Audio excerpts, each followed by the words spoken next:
கேரளாவில் ஏடிஎம் கொள்ளை சம்பவத்தில் ஈடுபட்டவர்களை காவல்துறையினர் நடத்திய அந்த என்கவுண்டர் தாக்குதல் குறித்த அந்த காட்சிகளையும் பார்க்க முடிகிறது. அதே போல அவர்களை 6 பேரையும் காவல்துறையை பிடித்திருக்கிறார்கள். இந்த சூழ்நிலையில் இந்த என்கவுண்டர் நடந்த இடத்தில் ரூபாய் நோட்டுகள் சிதறி கிடக்கக்கூடிய அந்த காட்சிகளை பார்க்க முடிகிறது.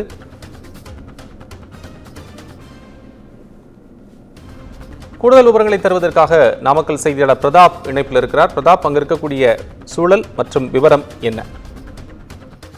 கோபால், கேரள மாநிலம் திருப்பூரில் உள்ள ஏடிஎம்களில் கொள்ளையடித்துவிட்டு கண்டெய்னர் லாரியில் தப்பி வந்தபோது நாமக்கல் மாவட்டம் வெப்படை அருகே பச்சாம்பாளையத்தில் வடமாநிலத்தவரை சுற்றி வளைத்து கைது செய்து போலீசார் கத்தியால் தாக்கிவிட்டு தப்பி ஓட முயன்ற போது போலீசார் நடத்திய துப்பாக்கி சூட்டில் கொள்ளையன் ஜமாலுதீன் உயிரிழந்தது தொடர்ந்து மற்றொரு அசார் அலி காயமடைந்தார். இதேபோல் போலீசார் தரப்பில் காயமடைந்த குமராபாளையம் ஆய்வாளர் தவமணி, எஸ்ஐ ரஞ்சித் குமார் ஆகியோர் பள்ளிப்பாளையம் அரசு மருத்துவமனையில் அனுமதிக்கப்பட்டு அங்கு சிகிச்சை அளிக்கப்பட்டுள்ளனர். மேல் சிகிச்சைக்காக நாமக்கல் அரசு மருத்துவமனை மருத்துவக் கல்லூரிக்கு அனுப்பி வைத்தனர். இந்த நிலையில் தடவியல் நிபுணர்கள் துப்பாக்கி நடந்த இடத்திற்கு சென்று ஆய்வு செய்த போது துப்பாக்கி சூடு நடந்த இடத்தில் தோப்புக்காடு பகுதியில் லாரியின் கீழே சிதறி கிடந்த கட்டுக்கட்டாக பணம் கைப்பற்றப்பட்டுள்ளது.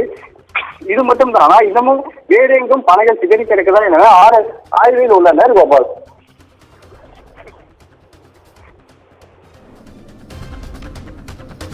உங்கள் கள விவரங்களுக்கு நன்றி பிரதாப்.